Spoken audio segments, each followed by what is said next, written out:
walk down. I don't want to start before the scheduled time in case people are, please come down. In case somebody's coming from a different room. So feel free to stand up, stretch. You have 1 minute.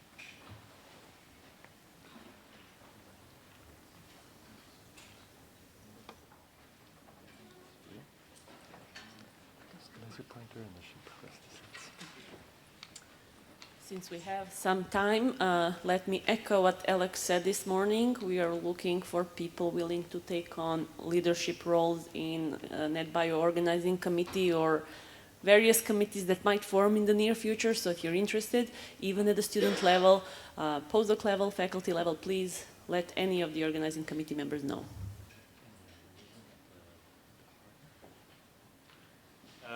Tonight also, after the poster session, there's a conference-wide meeting out, some sort of, what is it called? Social event. Yeah, some social event, market something or something market, yeah.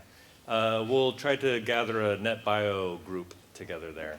And so if you want to continue to hang out with colleagues here and talk about NetBio, look for some of the co-chair, session chairs that you've seen today. If you want to hang out with us, but not talk about NetBio, come join us.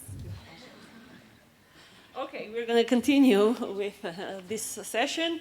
Our next speaker here is Marieke Kuijjer from University of Oslo, and the title of the talk is Single Sample Network Modeling Identifies Regulation of PD-1 Signaling Associated with Glioblastoma Survival. Ooh, that was a mouthful. Whenever you're ready. Hi everyone, thank you all so much for coming. I'm Marieke. I'm so sorry for the long title. I will not repeat it. I recently started my research group at the University of Oslo, the NCMM, the Center for Molecular Medicine Norway. And so my group is really interested in developing method for network inference and then using those tools to better understand the disruption of gene regulation in cancer. And so today I'll just be talking about a single sample network approach that we've developed to better understand gene regulation in individual cancer patients. I'd like to start with a very short introduction on why I believe models are so important to understand cancer. I'll then introduce some of the tools that I've been using and I've been developing, and I'll end obviously with my results in glioblastoma. So I'm very interested in mapping the genome-wide regulatory landscape using gene regulatory networks in cancer. The reason behind this is that cancer is really a very complex disease. Multiple factors play a role, such as the genotype and the environment, also different genes and the interplay between different genes in the cell. Cancer is also super heterogeneous. Not only different cancer types exist, but also different cancer subtypes. And even within one cancer subtype, we have a lot of different differences between cancers from different patients. Now, in the past decade or so, large-scale collaborative projects, such as those from the Cancer Genome Atlas, have mapped many different types of omics landscapes. Here are a couple, such as mutation data, gene expression data, copy number data, or methylation data. And mapping these omics landscapes have helped to identify new drivers of tumorigenesis and to better understand the biological pathways that drive cancer development and also progression. However, mapping all of these different omics landscapes has also shown that cancer really remains a very complex disease. Cancers have very complex genomes, and we can't always point to specific drivers for cancers. Now, recently it has become clear that aberrations in interactions can also drive cancer. And obviously interactions can be mapped into networks. So in order to study these networks, we need to have integrative tools to integrate different omics data types to model these networks, and then also tools to analyze them for individual cancer patients. So I'm very interested in gene regulation. Genes can be regulated by many different factors in the cell. In this talk, I'll be keeping it very simple. I'll be talking about transcription factors. These can form complexes, then bind to promoters of their target genes, and thereby either increase or decrease the target's gene's expression level. In a gene regulatory network, what we'd like to do is, if we see regulation, we would like to draw an edge in a network between transcription factors and their target genes. Now, there are different ways of doing this. Networks can be modeled either experimentally or computationally. I like to model them computationally because we can model them in a genome-wide fashion. So what I mean by that is I would like to model computationally these edges between all possible transcription factors and all possible target genes in the cell, and not only getting an edge yes or no, but actually getting a weighted estimate that represents the likelihood of regulation in the cell. So there are many different methods to model these networks. I've been working with a method that's called PANDA. It was developed by a collaborator of mine, Kimberly Glass from Harvard Medical School. PANDA integrates 3 different data types. It starts with a gene regulatory prior, for example, of whether transcription factors have motifs that can bind to promoters of their target genes. Then integrates this with protein-protein interaction information between transcription factors. So it looks at whether transcription factors can form complexes, as well as co-expression data between the target genes. Now, importantly, it's possible to do this, but we do not input the transcription factors expression levels. So we do not look at correlation between transcription factors expression levels and their target genes. PANDA starts with these 3 different networks, and it then uses message passing to find agreement between these different networks. I won't go into too much detail here, but it measures 2 things. It measures the responsibility of a transcription factor to regulate its target genes. The idea behind this is if 2 transcription factors can form a complex, and we know that this transcription factor over here can bind to the promoter of this target gene, we have some evidence that the other transcription factor also binds or can also regulate this target gene, just because these factors often work together in complexes. Same for the availability of a target gene. We're measuring this by looking at the co-expression levels of target genes. If 2 target genes are co-expressed, they're likely to be regulated by the same set of transcription factors. We use these measures to slightly update the initial prior gene regulatory network, do this multiple times until the network converges. We then have one condition-specific or aggregate network model that represents all of these 3 different data types.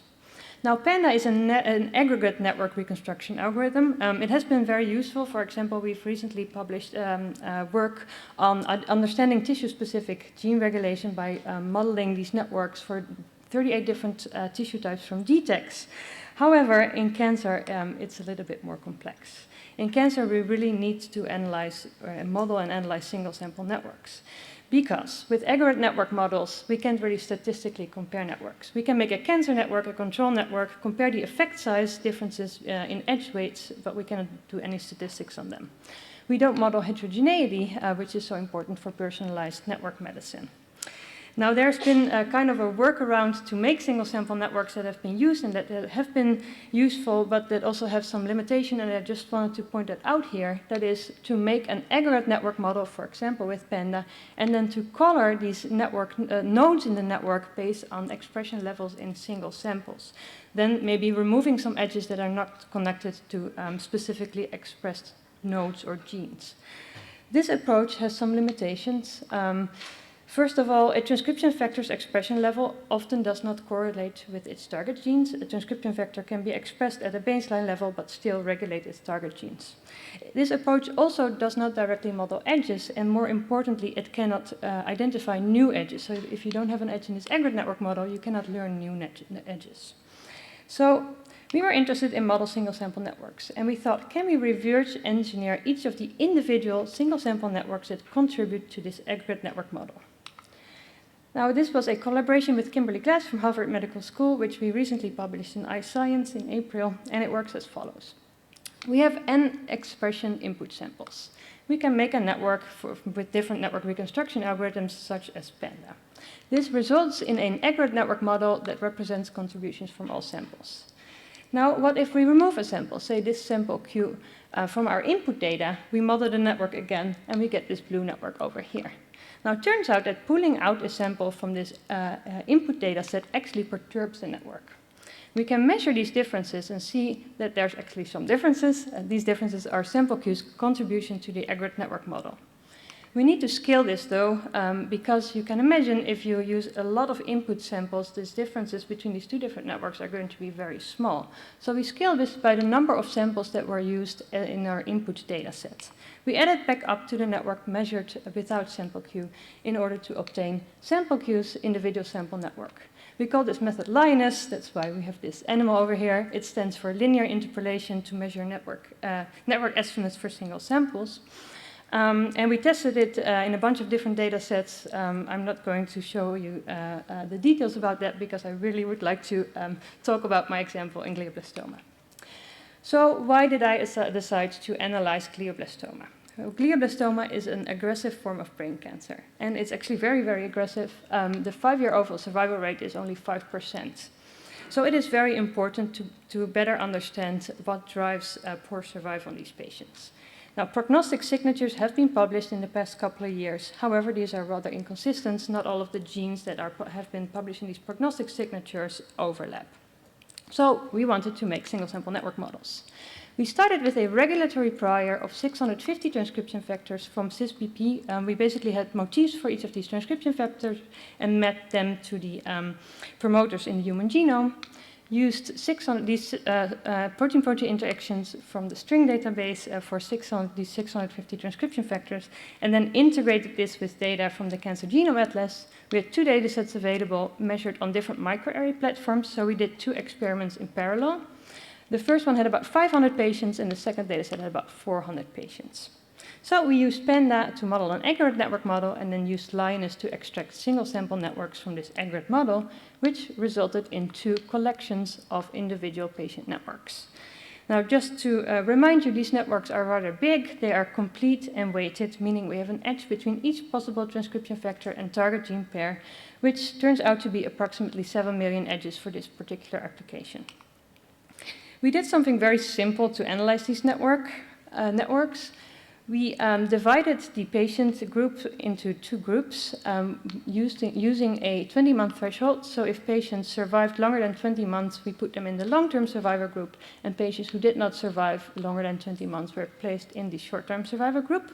And we then compared these networks with each other.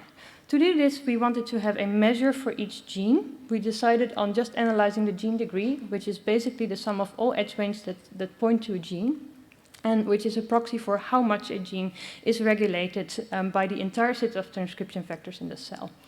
And the great thing now that we had single-sample networks available is that we could use linear models and correct for patient-specific features, such as the patient age, the patient's sex, and treatment status of these tumors. After doing the linear model analysis, we performed a gene set enrichment analysis to identify pathways that were significantly differentially regulated. We did this on T statistics from the lemma analysis. We identified about 50 pathways in the 2 different data sets, and 7 of these pathways overlapped. These are shown in this figure on the left, where we have the enrichment score from the gene set enrichment analysis on the x-axis. The significance is represented by a color intensity, and then the pathways are shown here on the left of the figure. Interestingly, all of these pathways play a role in the immune system. And importantly, all these bubbles here are blue, and this indicates that this pathway is highly regulated in the long-term survivors. Now, we wanted to validate this in an independent data set, and we were happy to find one data set that had clinical data available. It's not always easy to find data sets with follow-up data. This was a data set from the German Glioma Society that had 70 patients, so it was a rather small data set. But repeating this entire network analysis, we identified 1 pathway out of these 7 to be significant in this data set as well, and that was PD-1 signaling. I got very excited when I saw this because PD-1 signaling is an immune evasion pathway that has been recently gotten a lot of attention because treatment options against this pathway are available in the clinic. So we were interested in seeing how does this actually look like. We now know that the gene degree is highly regulated in the long-term survivors, but how does the pathway around these genes look like? So we visualized all of these genes in PD-1 signaling pathway in a network figure. Basically, the color of the node indicates whether it's overexpressed or underexpressed. Red means overexpressed in the short-term survivors. The edges pointing to the genes are the edge weights from the single-sample network analysis. Blue means higher edge weight in the long-term survivors, and then the gene degree is indicated by a circle around those nodes. What we saw was that these genes are overexpressed in the short-term survivors, but they're actually repressed in the long-term survivors, indicating that this repression is lost in patients with worse prognosis. We identified a couple of transcription factors that connected to multiple genes in this pathway, and all of these had an important role in cancer and brain development. I'm not going into detail there either. We also wanted to validate these, the PD-1 signaling pathway in some other omics data sets. We had protein abundance data available from the Cancer Genome Atlas, where we had 3 proteins that play a part in the PD-1 pathway, one of which was significantly different between the long-term and the short-term survivors. This was P62 LCK ligand, which had higher abundances in the short-term survivors, which basically validates the overexpression in these individual tumors. Finally, we were interested in seeing whether there's any association with tumor mutation burden. It is known that tumors with high amounts of or high numbers of mutations can have a higher neoantigen load, and this can stimulate an immune response in these tumors. So we decided on calculating a patient-specific mutation score using a package that we developed about a year ago, SAMBAR, which basically desparsifies mutation data. And we associated these SAMBAR mutation rate scores with the average PD-1 pathway degrees, but we did not observe any significant association, indicating that deregulation of PD-1 signaling pathway is independent of association with mutation burden. Finally, we did something that's not really single sample network analysis, but we basically combined all the networks in each of the groups, so in the long-term and the short-term survivor group, into one network in order to be able to perform a differential community structure comparison. For this, we used Condor, a method that was published by my colleague John Pladdick from Harvard Medical School, which is a bipartite community detection algorithm, and Alpaca, a method that was published by Megha Padi, my colleague from the University of Arizona, which detects differential modules in these networks. So we compared the short-term survival network with the long-term survival network as a baseline in these two different data sets. They're actually not totally independent, they're just measured on different microarray platforms. We identified 14 and 17 differential modules, and we then did a long-term enrichment analysis on the genes that contributed mostly to the differential modularity in these modules. We identified 2 modules in each of these data sets that were significant for certain Go terms. They're visualized over here with the ones in the first data set shown in purple and the ones in the second data set, which are not super significant, shown in green. And one of these communities was significant in both the 2 different data sets and was enriched for immune signaling genes and immune response genes, indicating again that immune response genes are significantly different and are differently regulated between short-term and long-term survivors. Now, to conclude, we modeled individual glioblastoma patient networks using Linus, and this allows us to statistically compare these networks and also to associate then gene regulation with clinical features such as survival. We identified dysregulation of PD-1 signaling to be associated with poor survival in glioblastoma. In the future, we would like to extend this analysis by investigating the association with immune infiltrate by identifying the proportion of immune cells in these samples. We are also interested in associating these results with drug response information from the connectivity map. And obviously, we're also very focused on now expanding our single sample network analysis. It can, for example, be used to identify new regulatory subtypes in cancer or to be integrated with other omics data types. So I'd like to thank a lot of people who worked on this. The glioblastoma project specifically I had a lot of help from my student Tess Brunner and my colleague Camila Lopez Ramos and my former mentor John Quackenbosch, my collaborator Kimberly Glass, with whom I worked on Linus, and the developers of a couple of methods that are available. These are all available in my, on my website. So thank you very much for your attention.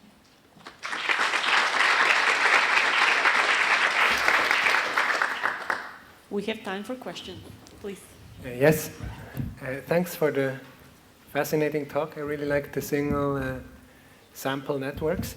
I was curious if you compared this result of the PD-1 signaling, for example, what you could have obtained using just a simple standard differential gene and maybe also differential pathway analysis, just a gene set enrichment analysis. So you didn't find that, I assume, with the more basic approach? Or? We did the basic approach. In this particular case, we actually did identify some immune signaling pathways, but they did not all focus on the PD-1 pathway, so they were kind of more random.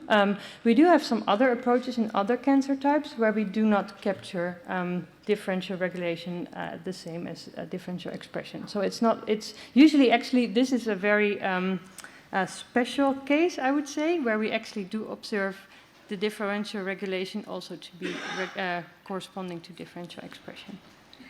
Does that make sense? Yeah. Initially, the protein-protein interaction and the transcription factor, are those also from GBM patients? No, so the protein-protein interaction data that I used came from the string database, but it's possible to obviously use any other protein-protein interaction information if that's available.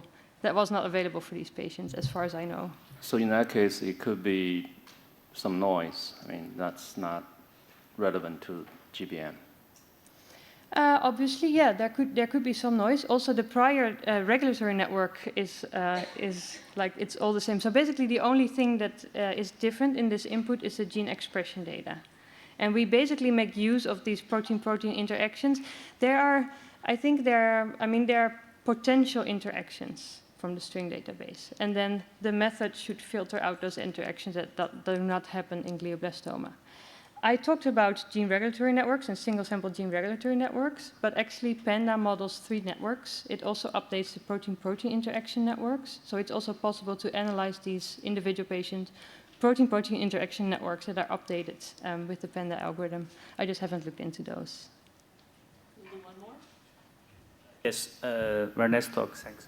My question is that if you have this patient survival analysis, if you compare the gene expression profiles between these two patient groups, so whether you can find the same kind of pathway which have been differentially activated. So probably that will show the what can you find in addition to the gene expression from your network analysis about some pathways that couldn't found from the gene expression analysis. So when we compare these groups with gene expression, we do find immune signaling pathways, but we just we get like a bunch of immune signaling pathways, and it doesn't especially focus on the PD-1 signaling pathway. So I think in this case, in this analysis, it really focuses on the PD-1 signaling pathway that was at least we could validate in each of these 3 different data sets. Does that answer your question? Yes, sort of. So my question is, okay, I'll repeat my question. So imagine you look at these 2 patient groups which has a different survival probability if you apply this differential gene expression analysis. So whether the same kind of immunology related pathway will be pop up also from the differential gene expression analysis. I'm not really sure if I understand your question. I'm very sorry. Yeah. Can I suggest, in the interest of time, to take it offline and discuss it during coffee break? Okay. Thank you. Yeah. Thank you.